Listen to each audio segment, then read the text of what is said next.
One of the sad things I see in the human mating practice these days, is that human beings oftentimes give their power away to another human being. What does that mean to give your power away? Well, sometimes giving our power away is accepting bad behavior, thinking that by not setting up healthy boundaries, by not having standards, a person might remain in relationship with you, just might remain in relationship with you. In other words, the fear of losing someone causes so many people, women in particular, to accept bad behavior from men. And I've often wondered, why is it that I think women more so than men give their power away? Because traditionally, men are the gatekeepers of commitment. That's right. Men are the gatekeepers of commitment. In other words, it's men who do the asking of marriage. It's men who have traditionally been the provider protectors in relationships. So to some degree, throughout history, women sadly have been subservient to men. And thankfully, we're seeing that narrative change substantially these days because listen, I'm a promoter of human behavior. I'm not here to what's the word I'm looking for? To suggest one gender is better than the other, nor am I here to suggest that things have to be a certain way because that's the way they were in the past. I believe that we can find a coexistence in our empowered behavior instead of the masculine and feminine traditional expectations. So coming back to accepting bad behavior, one of the renowned psychologists of the world, husband and wife team, I should say, Doctors John and Julie Gottman, they have what's known as the Gottman Institute. I believe they've studied over 30,000 relationships, and I could be off on that mark. That's just what I heard once before. In those relationships, they've done this love lab, if you will, to study human couples. And one of the common things that John Gottman's ability is, he can sit with a couple and within 15 minutes determine the success of their relationship with roughly about a 95% accuracy. Isn't that interesting? 15-minute conversation with a couple, and he can determine with a 95% accuracy if the couple is going to make it. And so if you're not familiar with the Gottman Institute, I highly recommend checking it out. One of the books they wrote together is called 8 Dates. And this is a great book. And I'm mentioning this book, and I really want to encourage you to go to their website, the Gottman Institute website, because and this is a great book for those single or in a relationship and want to improve your communication skills. By the way, there's a link below to all the books I recommend. Why I'm bringing this up is John Gottman some years ago suggested there's the 4 horsemen of the apocalypse to a relationship. And while those aren't going to be those 5 behaviors I'm going to discuss, which I will talk about in a few minutes, it's really important to understand what causes relationship friction and what causes relationship endings. And he concluded that there are 4 key things that happens in relationship that causes them to fall out of love with each other. And those 4 are contempt, criticism, stonewalling, and defensiveness. I'll repeat that. Contempt, criticism, stonewalling, and defensiveness. By the way, can someone write that in the comments or write it in the chat box? So think about how often you've been in a relationship where somebody has treated you with a bit of superiority over you. In fact, I once was watching a movie, I think it was called The Ghosts of Girlfriends Past, and where Michael Douglas is telling Matthew McConaughey, young Matthew McConaughey, that the person who cares least in the relationship has the power. And what he said was, to have the power in the relationship means you're in a superior position. And oftentimes when you're in a superior position, you have contempt for the person below you. This is why traditional one-up, one-down relationships, meaning that the man is superior and the woman is below the man, in my opinion, sets up for a lot of contempt, but also can set up for a lot of failure, especially if you're in a subservient position. This is why I appreciate relationships that are conscious, where they travel like it's a two-lane street traveling together, like two cars traveling on a street together at the same speed, instead of the one up, one down contempt type of relationships. In addition, when you have criticism in a relationship, criticism is the death to a relationship. That's why he calls it the Four Horsemen of the Apocalypse. To criticize your partner, to judge them, is setting oneself up. Now, I think it's important to differentiate between just traditional jest that oftentimes happens, slight sarcasm, versus real criticism of their behavior. You're doing it wrong, to quote a line from the movie. What was that movie? You're doing it wrong, Mr. Mom. I do like to quote movies. To suggest somebody is doing something wrong, to judge them, to criticize them, all of that sets up for discourse in the relationship. Stonewalling. Stonewalling is another way of saying ghosting, pulling away, taking space from the relationship to avoid the problems is a form of stonewalling. Stonewalling is avoiding the real issues concerning the relationship. This is why, sadly, human beings have real poor emotional maturity and relationship skills. And if you're not familiar with my chart on emotional maturity and relationship skills, I highly recommend checking this out. By the way, this is not a fact. This is merely an opinion. I believe roughly 20% of the population has clinical issues when it comes to their relationship skills. I mean, they're terrible at it for clinical reasons. Why I suggest 20% are emotionally healthy? I'm probably being ridiculously generous here. The vast majority of human beings are dysfunctional. Folks, when it comes to the dating process today, we oftentimes, I'll bring up my relationship iceberg chart to illustrate a point. We hyper-focus on attraction and chemistry.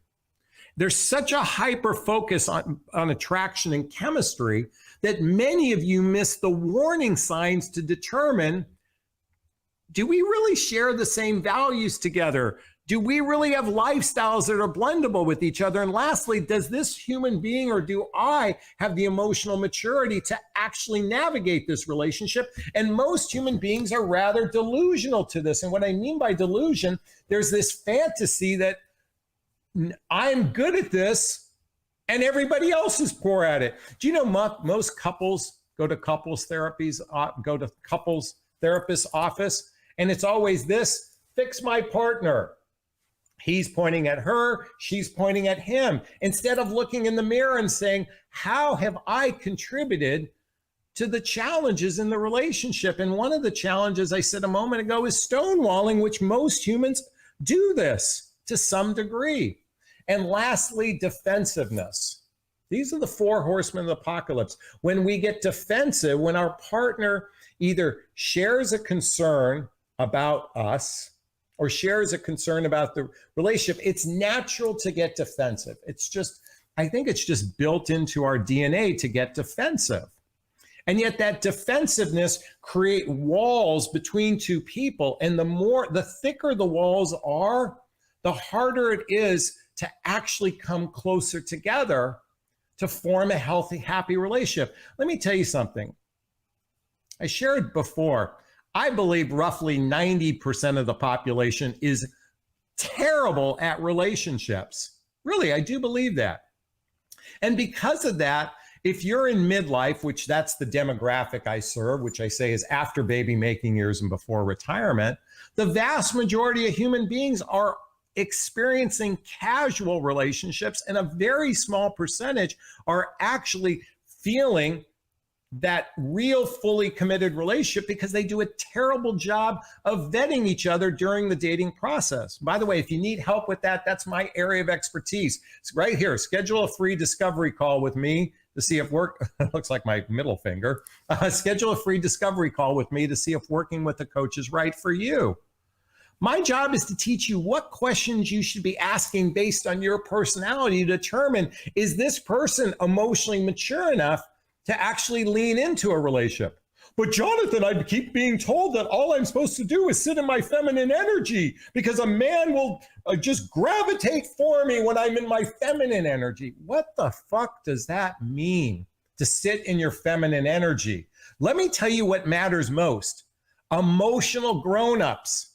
And since we're swimming in a sea of emotional immaturity, men and women alike, our real job is to determine, does this person have the capacity, not only the desire to want a fully committed relationship, but do they have a capacity?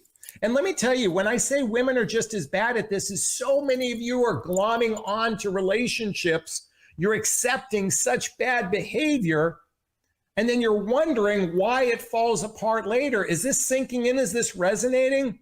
Ladies, if you're not familiar with the book, where is it? Why Men Love Bitches. And bitch stands for babe in total control of herself, BS. I recommend, by the way, there's a link below to all the books I recommend. Why am I recommending this book? Because if you're accepting bad behavior continually, if you're accepting crumbs, if you believe that, but Jonathan, we have this amazing chemistry together and I've never experienced chemistry like this before, and I've got to make this really dysfunctional relationship work. All the magic fairy dust of chemistry cannot cure a dysfunctional relationship. Ladies, I speak to women mostly because you have a propensity to see the good in men. You have a propensity to give men, to see the potential. But many of you are operating on such a small piece of the puzzle without really stepping into your empowerment and say, does this person have the capacity to lean into commitment? And I will tell you, men in midlife in particular, if they've got burned in their last relationship, it's a small percentage of men who will actually lean into commitment. And this is why, listen, these devices, these apps, I don't have my dating apps on here anymore because I'm with my beloved now. There she is. These apps bastardize the dating process. The fact that we now think that we can just swipe away to replacing someone that didn't used to be in our lexicon 50 years ago. This belief that we can just, if it doesn't work with this person, we can swipe. Do you know how many people have a relationship end on a Monday and they are back on a dating app either Monday night, Tuesday morning, Tuesday night, Wednesday morning? I mean, some people barely wait 72 hours to jump back into the dating realm once a relationship ends. And this is men and women alike, because there's this fantasy that where someone is just a click away. The other thing I want to say before I dive into the behaviors is I want to be very clear with all of you. If you want a fully committed, juicy, delicious relationship, it is going to take fucking work. It is a part-time job to weed out and to vet someone to be in your life. And so many of you just expect it to be easy. You literally expect it to be so easy. Why isn't it so easy? Why isn't it easy that I find my partner? Folks, I'm here to say it's a job. And if you don't treat it like a job, what's the definition of insanity? Doing the same thing over and over again and expecting different results. Listen, I went on what seems like 1,000 internet dates. It wasn't that many, but it seems that way before I found a really great partner in my life. And the reason why I'm bringing this up is I didn't give up. And yet many of you either give up seeking that partner or you accept bad behavior. So here are 5 behaviors that I just hope to God you don't accept going forward, okay? Is this sinking in? Is this resonating? Please let me know. Please hit that like button. Please share this video. Please subscribe to my channel if you're brand new. All right, these 5 behaviors. I have to clean my glasses. I forgot my cloth here. Number 1, your partner exhibits controlling behavior. Folks, many of you just, again, because you've indoctrinated that men are the leaders of the relationship, that you allow, I think there's a propensity because of that narrative. And by the way, you are in charge of your relationship destiny, not a guy. But that belief that they're the leaders, possibly sets you up for being controlled later in the relationship. This is why I'm a big proponent of initially, right from the get-go, is taking turns in the dating process. If you haven't read the book, If the Buddha Dated, I love this book because it throws out the bullshit gender rhetoric and says, how can we approach the relationship at a more heart-centered level instead of the expectation level? And again, if you're expecting the man to lead, you could be setting yourself up for controlling behavior. But then again, whether the minute you begin to see someone trying to control your life or control the narrative, that should be a warning sign of a behavior that should not be tolerated. Number 2, your partner gaslights you. And by the way, for the record, I got this off the internet, so I don't want to take credit for these 5. He gaslights you. If you're not familiar with gaslighting, it's a method of, if it's defensiveness in the sense of being, it's a way of taking what you've said and turning it around. And if, let's say, for example, you have an issue with your partner, for some people, there's a sophisticated method in their brain that can turn it around and make it your fault. And they have this ability to actually convince you that it is your fault. I want you to think about that. You have an issue with your partner. I'm going to use a cheesy one, but I'm only for humor's sake. You never put the toilet seat down. And someone turns it around, well, you should be putting it up for me every single time. Now, I'm being tongue in cheek, but it's basically turning something around and making it your fault instead of taking ownership. Oh my gosh, sweetheart, I'm so sorry. I'm going to do a better job of paying attention to that. Now, I'm using a very benign example. In many cases, it's centered around secretive behavior. It's centered around their lack of intention in the relationship. Gaslighting is a way of making you wrong for your feelings, and don't ever accept that from anyone. By the way, if you're not familiar with my book, What the Heck is Self-Love Anyway? A Journey of Personal Development, Self-Help, and Spiritual Work. By the way, there's a link below. Why I'm sharing this is chapter 1. I want to just go to chapter 1 for a second. Speak your truth. Do it with kindness. By the way, folks, you should never be afraid to speak your truth in a relationship. Just do it in a kind, loving way. You have and your truth is your genuine feelings about something. That's your truth. That doesn't mean it's the truth. It's just true for you. And no one should ever diminish that. That's why a good partner, by the way, I got something in my eyebrows here. A good partner listens to your point of view, acknowledges your point of view, and accepts it for being true for you. They don't turn it around, the gaslighting. Number 3, the partner abuses you emotionally or verbally. Verbal abuse should never be tolerated in a relationship. And yet, sadly, because of that fear of losing someone, oftentimes cause men and women to accept verbal and emotional abuse. And number 4, physical abuse. That should never be tolerated. I mean, that's an obvious one. And look I'm sure there's been situations where someone might have grabbed your arm out of just sheer frustration for a moment, but I'm talking about genuine, and again, once is one thing, habitual is another. But certainly any physical abuse should never, ever fucking be tolerated, ever in one's life. And lastly, and again, I found this on the internet, your partner makes you feel bad when you don't have sex with them.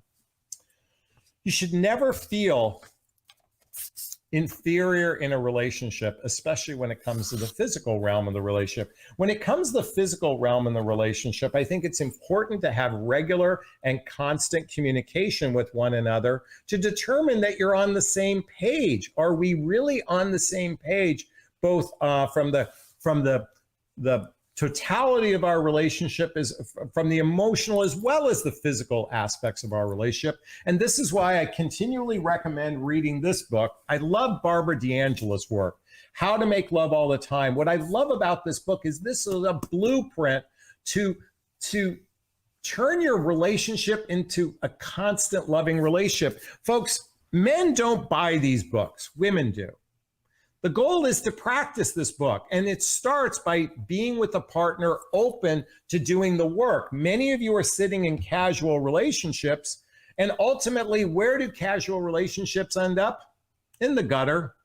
Folks, I'm here to encourage deeper conversations, not the surface conversations. How's your day going? Did you have a good day? Versus many of you are also, are in these long distance relationships. I had a woman write me today, I've been in a 3-year relationship. And I'm like, and then she said, but I've never met him. I'm like, no, you're in a cyber relationship. A healthy relationship is built through time and physical connectivity. Trust isn't built over the telephone. Trust isn't built over emails. Trust is built through social activities, hobbies, mutual interests, spending time with family and friends, traveling together, teamwork, building skills, both in your personal and your professional life, intimacy, both physical and emotional intimacy. Trust isn't just about fidelity. Trust is, can I count on this person to be there for me? Can I count on this person to be there for me when I need them? Or more importantly, does this person view my best interest at hand? Does this person view my best interest at hand? That's what trust is. God, universe, spirit. I'm in a loving relationship where we have amazing chemistry with one another, and our communication with each other is off the charts. And our lives have blended with one another, and we share the same values, and we have built the deep roots of trust so that even if we have a bump in the road, our relationship can withstand this. God, universe, spirit. I'm so grateful to be experiencing this in my life right now. Start from the perspective as if it's already happened, not wishing for it in the future. Build it, they will come. I invite you to make a shift in your life, to not accept bad behavior, and more importantly, to do a better job of vetting people. And again, if you need some support with that, check out the link to a free discovery call with me to see if working with a coach is right for you.